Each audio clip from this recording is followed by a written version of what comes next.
для the запуска conditions for диалога? launching dialogue?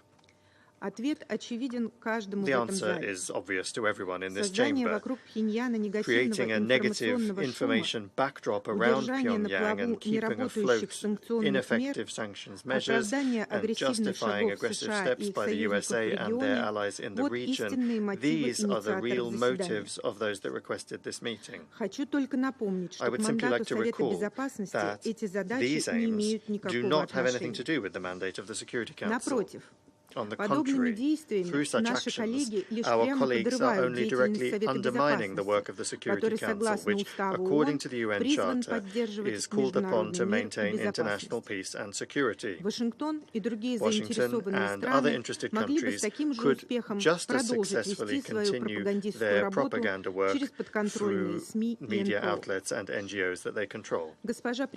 Madam President, the missile tests that caused such upset in Washington, Tokyo and Seoul take place not on a blank slate, not in the infamous vacuum. They cannot be considered separately from the aggressive plans of the Americans and their satellites in the region, namely from the large-scale military maneuvers accompanied by the deployment of American strategic potential, joint nuclear planning by the USA and the Republic of Korea, with the rehearsal of nuclear strikes on the territory of the DPRK, and building the Washington-Seoul-Tokyo military-political triangle.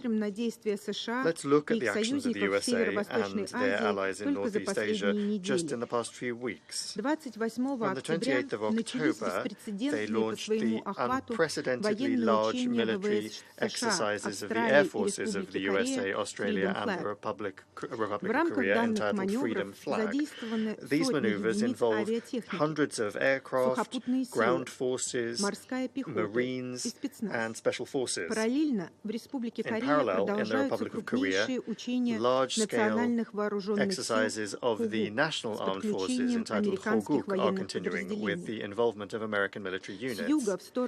From the south, in the direction of the DPRK, dangerous provocations continue to be carried out with the use of military drones that, in the past 3 months, have carried out more than 230 sorties into North Korean airspace in violation of the country's sovereignty. These aggressive measures are being carried out in addition to the now regular exercises under the names Freedom Shield and Freedom Edge. It's worth remembering that these maneuvers consistently practice scenarios of a hypothetical armed conflict involving the use of nuclear weapons, as well as the physical elimination of the DPRK's leadership. In addition to military campaigns, Pyongyang's opponents are continuing to exert incredible political and economic pressure on it in violation of the UN Charter. For long years, illegal Western unilateral sanctions have directly worsened the situation of ordinary people. The Council's restrictions are frozen in time and do not reflect the peninsula's problems. All of the proposals from Russia and China to update Security Council measures were repeatedly rejected, and they continue to be rejected because they do not correspond to American interests vis-à-vis the steady suffocation of Pyongyang. We regret that our long-standing friends and partners in Seoul are steadily losing their independence under pressure from Washington, and thus they're dealing a blow to their own national interests. By all accounts, they have also begun to be drawn into Washington's dangerous ventures to increase the supply of Western weaponry to Kiev, which, in light of its military losses, is very much in need of this. It's telling that it was specifically the subject of Ukraine that was one of the main subjects addressed during the consultations of the US, Japan, and South Korea's national security advisors on the 25th of October in the Camp David format. It seems that while conducting an aggressive policy on the Korean peninsula, the Americans are at the same time achieving their aim to mobilize allies against Russia. That says a great deal about the US's real motives vis-à-vis the sub-region. We call upon the South Korean colleagues to think twice and not go down a dangerous path that won't lead anywhere good for Seoul. Particularly since, according to South Korean surveys, a confident majority of the country's population don't support sending arms to Ukraine.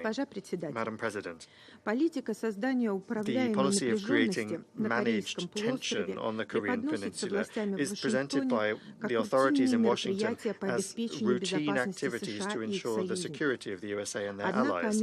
However, the American authorities don't want to acknowledge the simple truth that the security of one state cannot be ensured to the detriment of the security of another state, neither in Europe nor in Asia. The DPRK's leadership has every right to take steps to ensure the security and sovereignty of their country. The 19th of June Treaty on Comprehensive Strategic Partnership between our countries is supposed to play a stabilizing role in the region on the basis of the principle of the indivisibility of security, as well as to lower the risk of the repeat of war on the peninsula, including one involving the use of nuclear means, and become an element in a resilient security architecture in the region.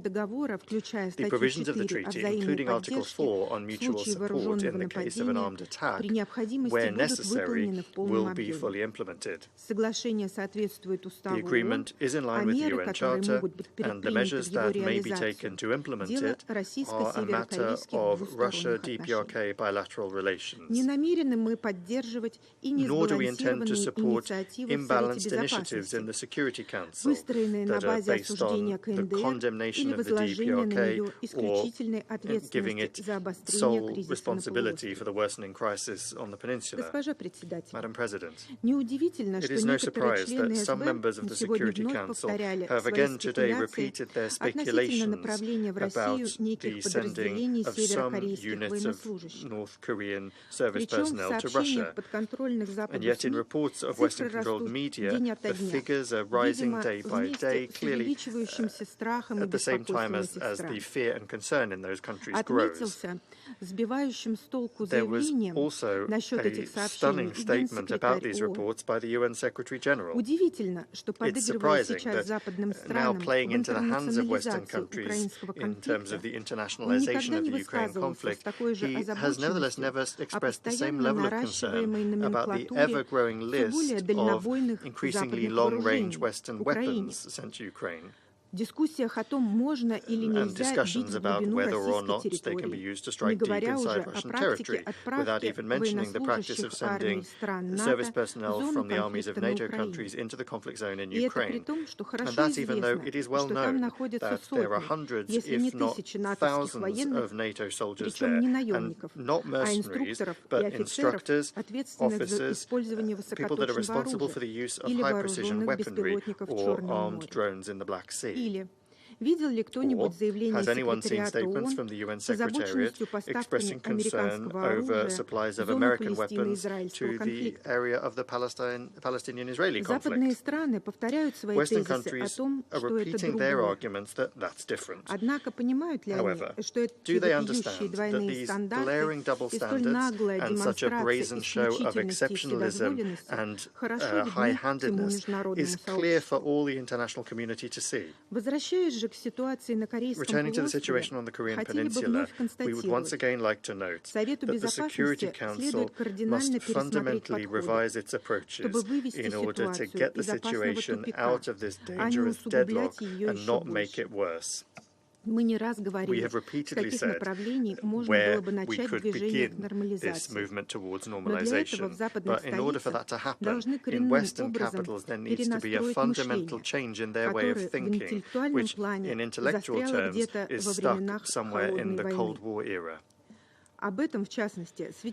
This is indicated in particular by the attempts of a narrow group of countries to breathe some life into the so-called Unified Command, which is a stillborn relic of a bygone era. And similarly, there are all sorts of Western-centric gatherings and groupings that are themselves giving themselves regulatory and monitoring functions, including to the detriment of the Charter prerogatives of the Security Council. All of this is a demonstration of the chronic flaws of Western colonial policy in Asia, which it must abandon. Thank you. I thank the representative of the Russian Federation for their statement, and I now give the floor to the representative of Algeria. شكرا السيد الرئيس. Thank you, Madam President. أود في البداية أن First, I'd like أتقدم to بخالص express الشكر our للسيد sincere خالد appreciation خياري to على Mr. Khaled حقيقته. Khiyari, and we thank him for his كما أرحب briefing. بحضور I would also الممثل like to الدائم welcome the لجمهورية permanent كوريا representative of the الشعبية Democratic People's الديمقراطية. Republic of Korea in this إن meeting. التطورات الأخيرة في شبه The recent الجزيرة الكورية developments in the Korean peninsula تعكس reflect التعقيدات المعاصرة the modern تؤدي complexities تصرفات طرف واحد as the behavior إلى of one تداعيات party تؤثر lead to على الآخرين. repercussions that affect others, and where security fears intermingle with humanitarian need, and where the path towards peace grows more and more convoluted. Madam President, the launching of an intercontinental ballistic missile on the 31st of October has caused widespread fears among the international community, and this has deepened tensions in a region that is already clearly fragile and threatened the foundations of the non-proliferation framework. However, it is important to look at the bigger picture. نحو التسلح المتزايد في المنطقة والتحركات العسكرية الواسعة ونشر المعدات الاستراتيجية كلها عوامل تسهم في إشعال حلقة من التصعيد لا تخدم مصالح أي طرف. نحن نشهد اتجاها قد يؤدي إلى تصعيد غير قابل للتحكم في تداعياته، ونلاحظ تصعيدا يهدد بانفجار الوضع في منطقة بأكملها، كما نرى وضعا إنسانيا يتطلب تدخلا عاجلا. سيد الرئيس، علمنا التاريخ أن النزاعات لها كلفة باهظة، وأن الحوار أيضا يحمل في طياته قدرة على إحداث التحول المنشود. 3 مبادئ رئيسية ينبغي أن توجه مسارنا نحو المستقبل في هذه القضية. أولاً، التصعيد العسكري لن يؤدي إلى الحل المنشود. ثانياً، العقوبات وحدها لا يمكن أن تخلق سلاماً مستداماً. ثالثاً، الحوار مهما بدا صعبا يظل الوسيلة الأقوى لتحقيق الحل. للأسف الواقع الذي نواجهه التوترات العسكرية في تصاعد مستمر، الاحتياجات الإنسانية تتفاقم وتصبح أكثر إلحاحا، القنوات الدبلوماسية غير مستغلة كما يجب، والمدنيون هم من يتحملون العبء الأكبر. يجب أن يتغير هذا الواقع. وفي هذا الإطار ينبغي اتخاذ خطوات عملية تضمن ما يلي. أولاً، يجب على جميع الأطراف العمل على تخفيف التوترات وتقليل الأنشطة العسكرية فوراً في المنطقة. ثانياً، ينبغي استئناف الاتصالات الدبلوماسية وفتح باب الحوار دون شروط مسبقة.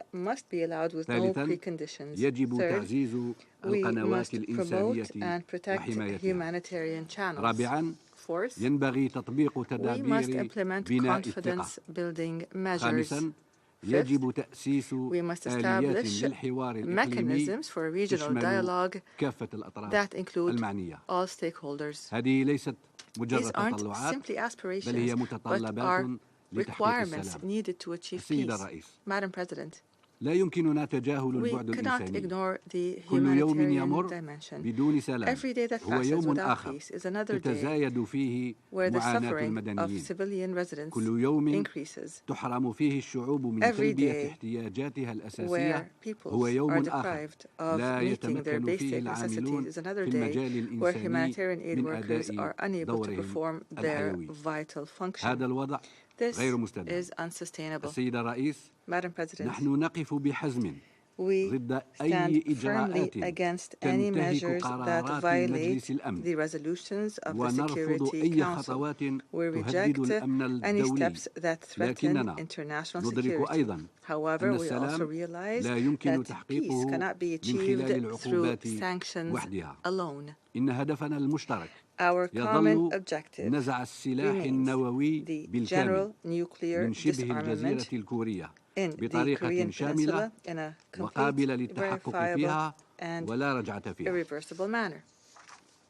إلا أن هذا الهدف However, these يجب أن يسعى objectives إليه must بالوسائل be السلمية achieved وأن يبقى peacefully, الحوار هو أداة and we أساسية must maintain لتحقيقه. dialogue as the ندعو primary جميع tool الأطراف towards إلى that تجنب objective. التصعيد We call all إلى parties to اختيار avoid an الحوار escalation, to بدلا choose من dialogue المواجهة instead of إلى confrontation, تفضيل to choose الدبلوماسية على diplomacy استعراض over القوة saber rattling, وإلى وضع مصلحة and to الشعوب في place المقام the الأول. interests of their peoples الطريق إلى first and الأمام above واضح. all. The path رغم ما ahead is يحفه من clear صعوبات. despite all the إنه difficulties there. طريق It is a يتطلب path that الشجاعة requires the courage to choose في dialogue ظل التوترات amidst tension. ويتطلب الصبر It requires عندما يبدو patience التقدم when progress appears بطيئا to be slow. ويحتاج It الالتزام requires a حين commitment تبدو when العقبات obstacles غير seem قابلة insurmountable. للتجاوز لكن However, هذا هو السبيل this الوحيد path is the نحو only path سلام دائم. to a permanent الاختيار peace. بأيدينا. The choice is ours. فلنختر السلام Let us choose على peace التصعيد المستمر. over constant escalation. التوترات ليست Tension is حتمية not inevitable, والسلام and peace ليس is not بعيد out المنال of reach. وشكرا. I thank you.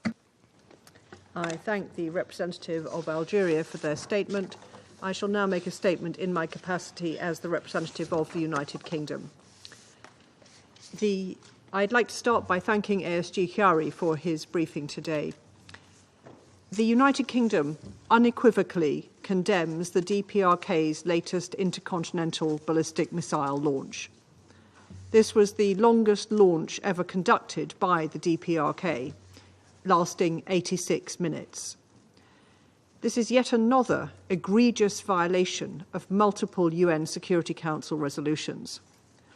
It shows that the DPRK continues to advance its illegal nuclear and ballistic weapons programs, posing a clear threat to global peace and security. In 2024 alone, the DPRK has recklessly launched 1 failed satellite, 2 intermediate-range ballistic missiles, and at least 36 short-range ballistic missiles. The DPRK also attempted to launch 1 multiple independently targeted re-entry vehicle. Year by year, the DPRK flaunts its growing nuclear capabilities. Yet still, some Council members prevent us from speaking out with one voice. This strategy of silence has failed. It is time for us to act, to defend the global non-proliferation architecture, to uphold the Nuclear Non-Proliferation Treaty, and to deliver on the mandate of this Council to address the most pressing threats to peace and security. Colleagues, it is less than a week since we discussed the DPRK's flagrant violations of UN Security Council resolutions. The Russian Foreign Minister alarmingly said that, I quote, "Applying the term denuclearization to DPRK no longer makes any sense. This is off the table." End of quote. This statement of fiction, alongside Russia's veto of the 1718 Committee's panel of experts earlier this year, has emboldened the DPRK to continue its unlawful behaviour, knowing it has immunity from a permanent member of this Council. So, I call on Russia and all members of this Council to condemn this launch and restate their commitment to implementing all relevant Council resolutions. I urge the DPRK to abandon its illegal nuclear and ballistic weapons programs, which are diverting resources away from improving the lives of the DPRK's people. The UK is committed to securing peace on the Korean Peninsula. We call on the DPRK to take up repeated offers from the United States and the Republic of Korea towards dialogue. Diplomacy is the only route to sustained peace on the peninsula. I resume my function as President of the Council, and I now give the floor to the representative of the Democratic People's Republic of Korea.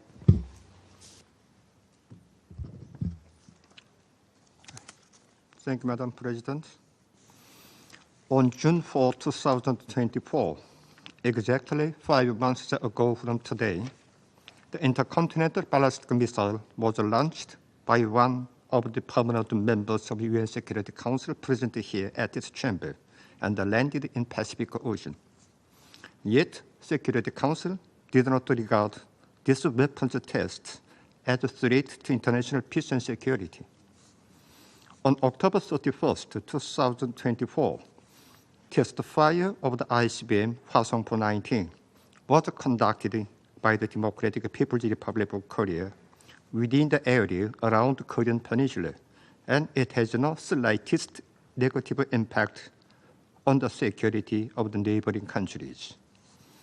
Notwithstanding this, UN Security Council, at the request of the United States, a perpetrator of a mentioned ICBM launched, and its satellite forces convened this meeting today to take issue with the DPRK's ICBM test fire. It entirely runs counter to the spirit of the UN Charter with sovereign equality and non-interference in domestic affairs at its core, and it sets example of the extreme double standard. I resolutely denounce the holding of another unlawful meeting by UN Security Council, infringing upon legitimate sovereign right of the DPRK at the instigation of the United States and its follower. Like all strategic weapon tests we have conducted so far, the test launch of our ICBM Hwasong 19 this time is a part of the exercise of the just and legitimate right to self-defense to reliably safeguard security of our state, as well as peace of the region and world against escalating reckless nuclear war threat of hostile forces. Some countries are now talking about violation of the resolution at every opportunity regarding sanctioned resolution against DPRK as a cure-all prescription.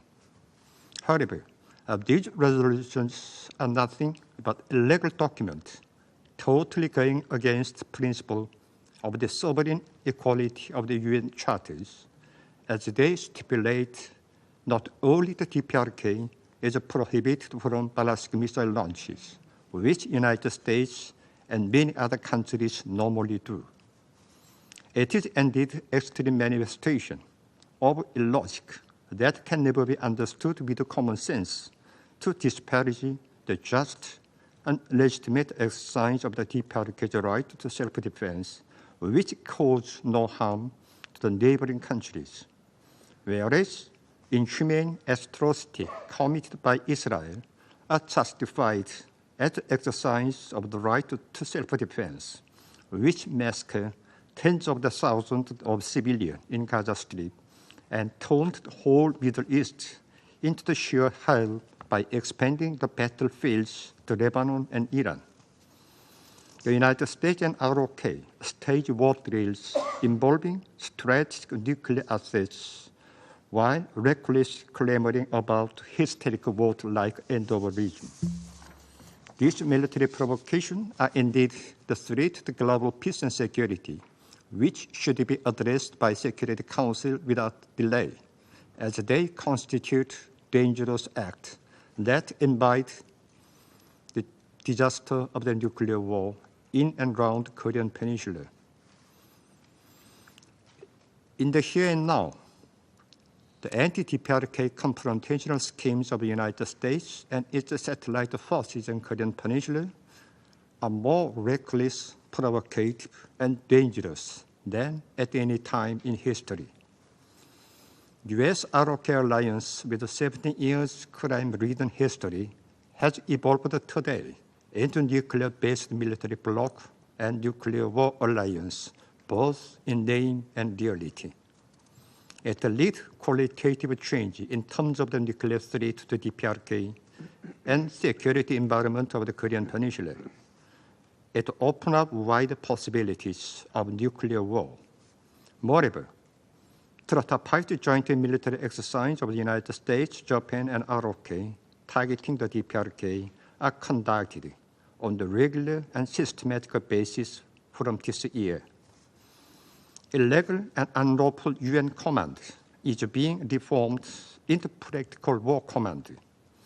This worrisome reality is a testament to who are destroyer of the security environment of the Korean Peninsula.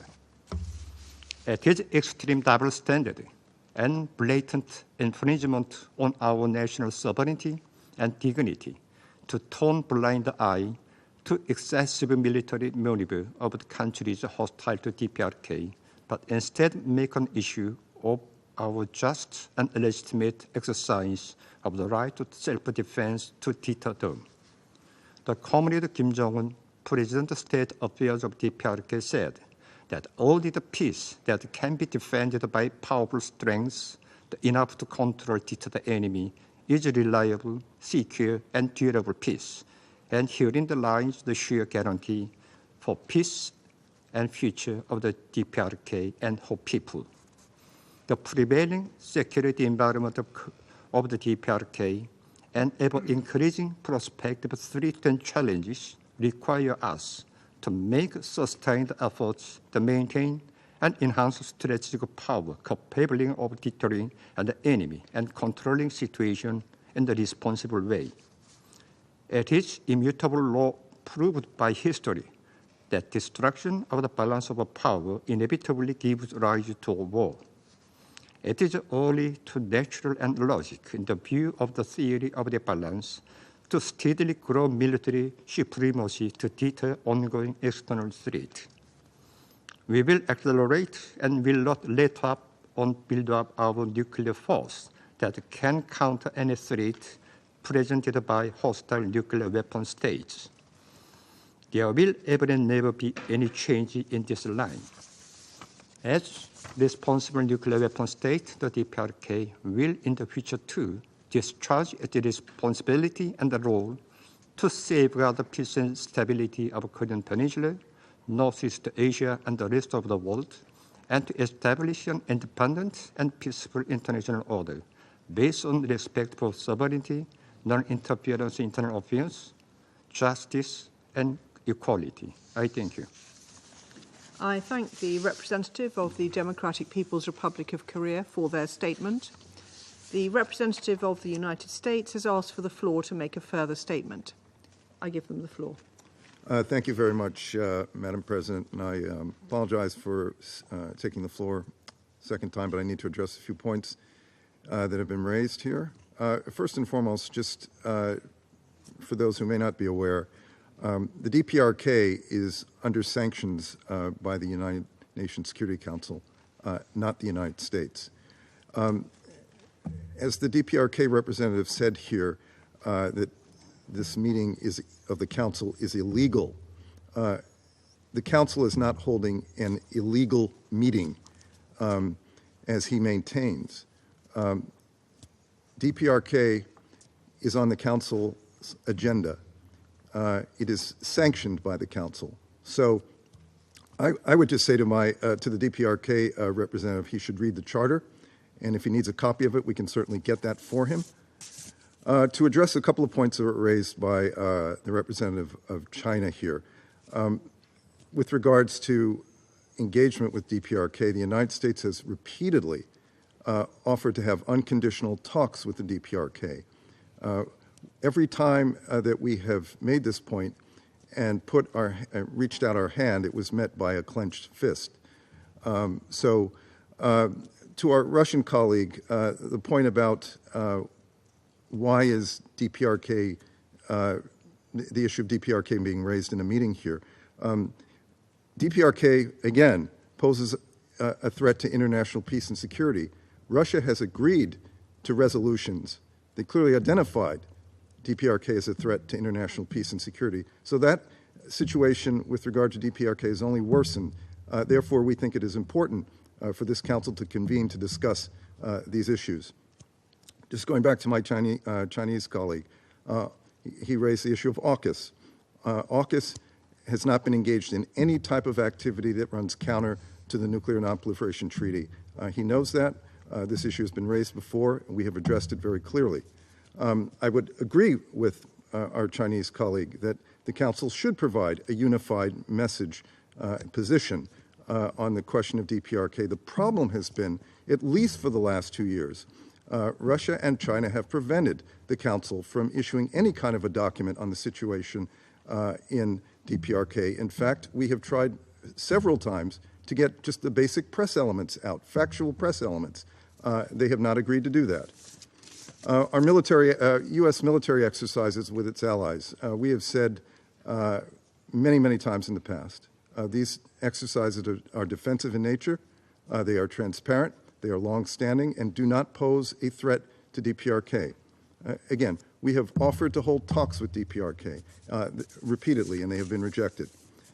What I would just say to our Russian and Chinese friends is, with the trajectory of DPRK's nuclear weapons and ballistic missile programs, you cannot expect the United States to stand back and allow this type of growing threat to our security to go without a response. So we will continue to take measures that are necessary to protect our security and those of our allies. The issue of sanctions has been raised. We believe in having unconditional talks with DPRK, but we are not going to reward DPRK for coming back to the table by giving them something. What kind of a message does that send to would-be proliferators in the future? My last point. Last week, and this was an issue that was just raised this morning by the representative of the Russian Federation, this issue about DPRK troops in Russia. I asked the Russian representative whether or not there are DPRK troops in Russia. I did not receive a response at all. I asked the question again today only because it was raised by the representative of the Russian Federation. Are there DPRK troops in Russia? Thank you, Madam President. I thank the representative of the United States for their statement. The representative of China has asked for the floor to make a further statement. I give them the floor. Thank you, President. The Korean issue has been protracted for years, and the core is the conflict between the U.S. and DPRK. And the key to solving the problem lies in the hands of the U.S. In fact, the history of the years has given us ample reason to question whether or not the U.S. is intent sincerely on easing the tension on the peninsula. Or rather, it is rather intends to use it as an excuse to achieve its greater geopolitical aims. If the U.S. is sincerely wishing to break the deadlock that exists, it should know what it's supposed to do.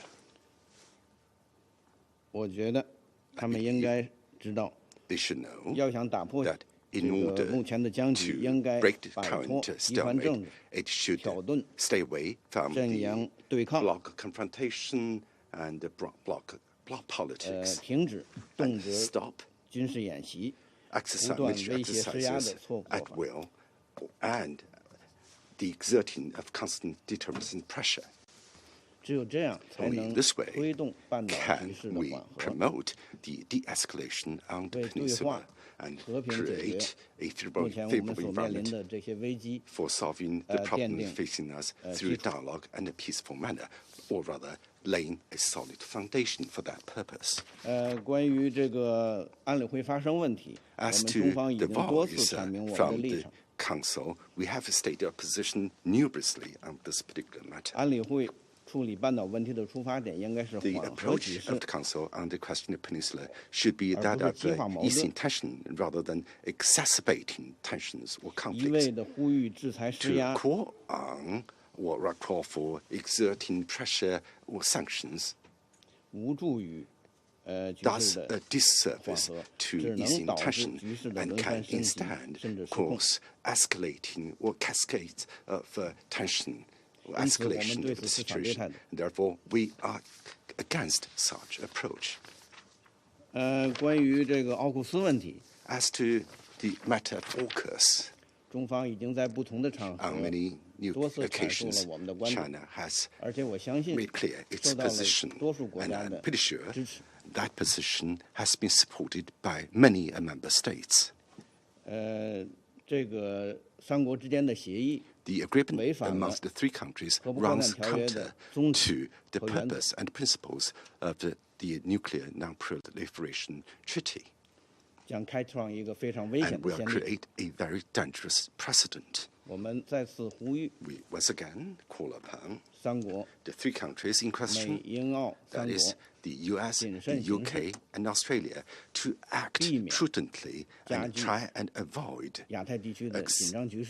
exacerbating the tension in Asia and Pacific region, or affecting or undermining the peace in the world, or the efforts against the proliferation.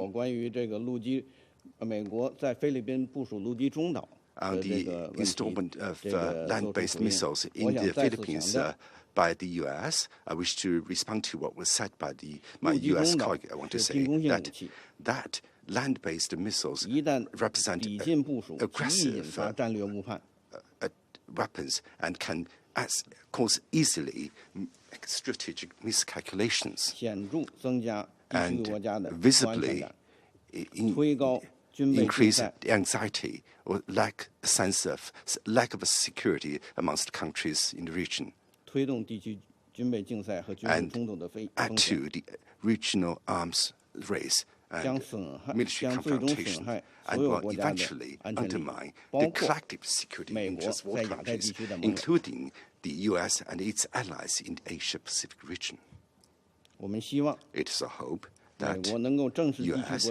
can look squarely at the just cause from the countries in the region and abandon its erroneous practice by abandoning its plan to install the land-based missiles in the Asia-Pacific region. We also hope that the U.S. and its allies can play a constructive role in this regard. Thank you. I thank the representative of China for their statement. The representative of the Russian Federation has asked for the floor to make a further statement. I give them the floor.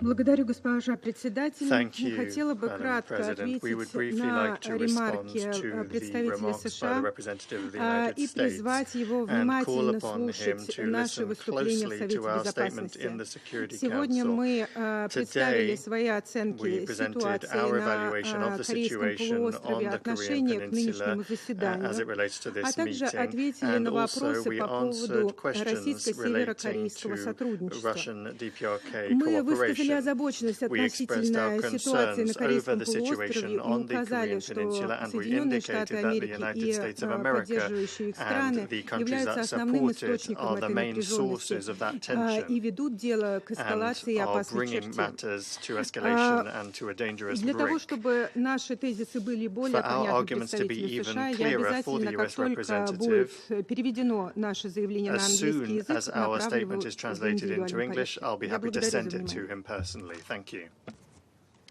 I thank the representative of the Russian Federation for their statement. The representative of the Democratic People's Republic of Korea has asked for the floor to make a further statement. I give them the floor. Thank you, Madam President. I want to take a floor to respond the comment made by U.S. delegation.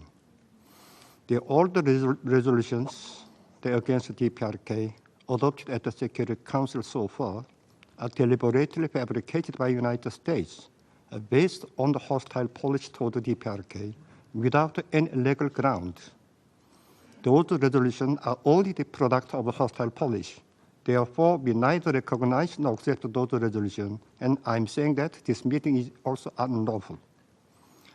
All the military action taken by DPRK, including the launch of the ICBM, its exercise of the legitimate and inalienable rights as a sovereign state to safeguard the sovereignty and national interest from nuclear threat from the United States. Today, the nuclear threat of the United States against the DPRK has already reached a critical point in terms of its scale and dangerous level. Actually, the landscape of security Korean Peninsula has come closer, ever more dangerous phase due to reckless joint military exercise of the United States and ROK, and the expansion military bloc led by the United States, and its evolution, nuclear-based military bloc in nature. Exactly. Last year, United States framed up nuclear consultative group. Those mission is jointly plan, operate, and execute nuclear attack against DPRK. Evidence of this year, July, United States signed nuclear war program with ROK, the titled Guideline for Nuclear Deterrence and Nuclear Operation on Korean Peninsula, and adopted a memorandum of cooperation on the U.S., Japan, ROK, trilateral security cooperation framework. This year alone, United States and ROK conducted large-scale joint military drill against DPRK as much as 13 times with various code names like Ulchi Freedom Shield, Freedom Edge, Freedom Flag, Sangyeong, Combined Air Drill, etc. They mobilize all kinds of the sophisticated offensive weapon system. They by staging even nuclear war simulation drill against the DPRK. Furthermore, under the pretext of the strengthening alliance, the United States constantly fabricate and expand political military bloc system one after another, like the Code and Squid, like this. Due to reckless moves of the United States, current Korean peninsula situation is approaching to the brink of the war. So if the Security Council is a responsible organ maintaining international peace and security, should take this issue first. I thank you.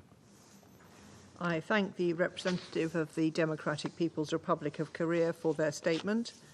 The representative of the United States has asked for the floor to make a further statement. I give them the floor. Thank you, Madam President. I will be very, very brief here. I greatly appreciate the offer from the representative of the Russian Federation to obtain a copy of her statement, but that really isn't necessary. I heard the statement, as did others in this room, but the one question still remains that that statement does not address, and that is whether there are DPRK troops on the ground in Russia. And my question still stands, and I hope that the Russian Federation will answer that simple question. Thank you. I thank the representative of the United States for their statement. The representative of the Russian Federation has asked for the floor to make a further statement. I give them the floor. Мы здесь находимся не в суде, We're not in a court на вопросы Соединенных Штатов Америки в духе допросов отвечать не намерены. Of the United States in the spirit of an interrogation is not something I intend to answer. I thank the representative of the Russian Federation for their statement. There are no more names inscribed on the list of speakers. The meeting is adjourned.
Hello?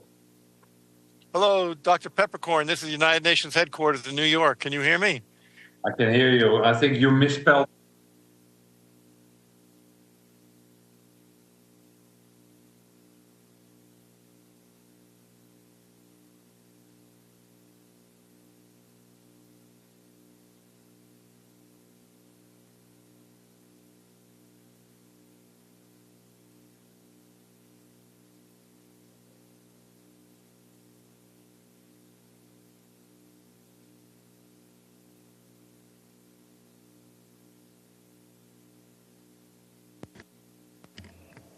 Okay. Good afternoon, everyone. Thanks for coming today. We today are joined virtually from Gaza, if I'm not mistaken, by Dr. Rick Peppercorn, the representative of the World Health Organization there and for the West Bank and Gaza. And he's here to discuss the polio vaccination campaign over there. Dr. Peppercorn, thank you so much for joining us. Please go ahead, and then after your introductory remarks, we'll have some time for questions. Just to let you know, we are a little short on time, so make your questions quick and concise. Please, Doctor, go ahead. Thank you very much. So greetings from Gaza. From the WHO office in Deir al-Balah. I actually just returned from another mission to the north of Gaza. And I want to focus on two areas. So I will take some time because this is complex. I want to focus on the health in the north of Gaza and on the polio campaign. So I want to start with health overall. So in October, many WHO humanitarian missions to the north were cancelled or impeded. But over the last 3 weeks, WHO managed 7 missions to the north, 5 missions to specifically, and you saw it a lot in the news, Kamal Adwan, and yesterday also in Al-Ada hospitals. I participated in 4 of these missions. 2 other missions, large missions, were to Gaza City and their health facilities. So these, just to be specific, these WHO-led missions, what do? They deliver fuel, medical supplies, blood, some food and water for patients, etc., when we are facilitated. Sometimes we are not facilitated to do this. With our partners, PRCS and CADES, we also internally medevaced 109 critical patients in this 5 missions, or the 7 missions specifically, and 111 caregivers to Shifa Medical Complex and to the south. We also facilitate emergency medical teams, the placement of them, support 2 of them whenever it's feasible, for example, this time to Shifa and Al-Ahli Hospital. We plan this week a large medevac outside Gaza for critical patients to go outside Gaza. Now, I just want to reflect something on the north specifically, and I'm reflecting through the mission I just came back from yesterday. It was to Kamal Adwan and Al-Ada. So despite the dire conditions, we managed in Kamal Adwan to deliver this medical and surgical supplies for 7,000 interventions and 150 units of blood, 20,000 liters of fuel, 60 boxes of food and water for patients and staff. And we transferred 25 patients and 37 companions. In 10 bombardments, very close to the hospital, and debris hit also the convoy, and no major damage. Shortly after the WHO missions left Kamal Adwan, and you must have heard this as well, it was reported the facility's 3rd floor was hit again, injuring 6 children and who were patients there, and 1 child with a sustained critical injury. If you look at the... Wait, I think we may have lost the connection for a second. Let's give it a moment.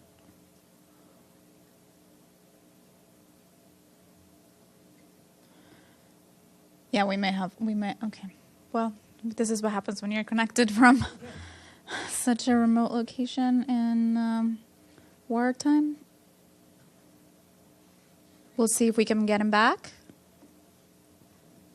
We'll try. He's in Gaza, yes. Which would would explain the connection. Let's see if we can get him back.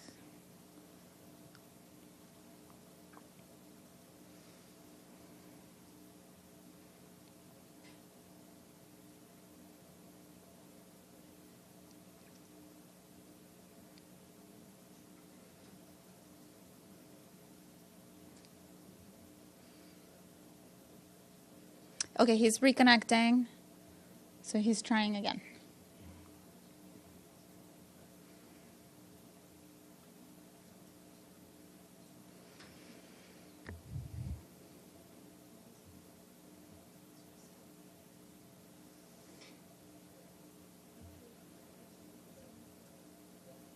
Okay, I see. Okay, we have you back.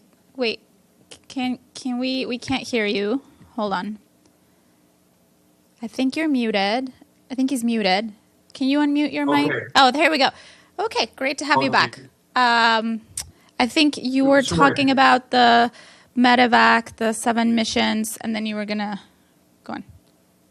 Okay, let me then, finish that. I just want to finish on Kamal 1. So as the director, Dr. Hussam, clearly stated what is really needed is, he needs emergency medical teams, he needs surgeons, orthopedic and vascular surgeons, because their emergency department is full of patients and they don't have a proper surgeons. 40 casualties at first count.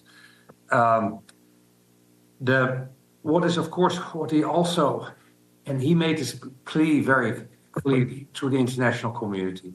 The first thing they want is protection of the hospital. The second point he wanted, WHO comes regularly with fuel, medical supplies, blood, food for staff and patients. So after Al-Adwa, a couple of blocks down the road, horrible conditions, roads, destruction, there's Al-Adha Hospital. We managed to reach there and we transferred 5 patients as well there and 5 caregivers. The same problem with that hospital, and this was actually really sad, because in this hospital we were not facilitated to bring in medical supplies, surgical supplies and medication. We had the plans and everything was there that we would deliver 10,000 liters of fuel, deliver 30 boxes of food, medical supplies, etc. We were not facilitated nor allowed to bring that in. So this director, Mr. Mohammed, was desperate and disappointed as well. That we only could take out the agreed on critical patients and not bring anything. And I want to just stress how dramatic the situation in the north of Gaza, at least, is currently. There are 3 hospitals there, Kamal Adwan, Al-Adha, Indonesia. Indonesian hospital is not functional anymore. Kamal Adwan and Al-Adha are minimal functional. Al-Adha is probably will be, if WHO plans another mission later this week, we are not allowed, if you're not facilitated, that hospital will be very quickly out of service as well. So, again, we are ready. We need regular access, properly supported and facilitated. And I think also having been in this crisis now and working for 1 year and coming and going to Gaza, we sound like a broken record, 1 year in this crisis, and we should not. Let's switch to polio. So just to remind everyone what the campaign was about. I wanted to start with health because, of course, health overall is what it's all about. And polio is an important component of this. So the campaign aimed to vaccinate an estimated 592,000 children almost under 10 years of age with a second dose of the novel oral polio vaccine type 2. And vitamin A is also co-administered in this round to help boost overall immunity among children between the ages of 2 and 9 years of age. We had, and that's successful implementation of this first round and the first 2 phases of the second round in central and southern Gaza, where we have a coverage of over 95%. Both in polio vaccination and vitamin A. Now, the campaign in the north, you probably might recall, just started 3 days ago, the 2nd of November. It was postponed from the 23rd of October due to the lack of access and assured comprehensive humanitarian policies, and also because of the intense bombardment, the mass evacuation orders from the north, etc. So the area-specific humanitarian pause necessary to conduct this campaign had substantially been reduced to basically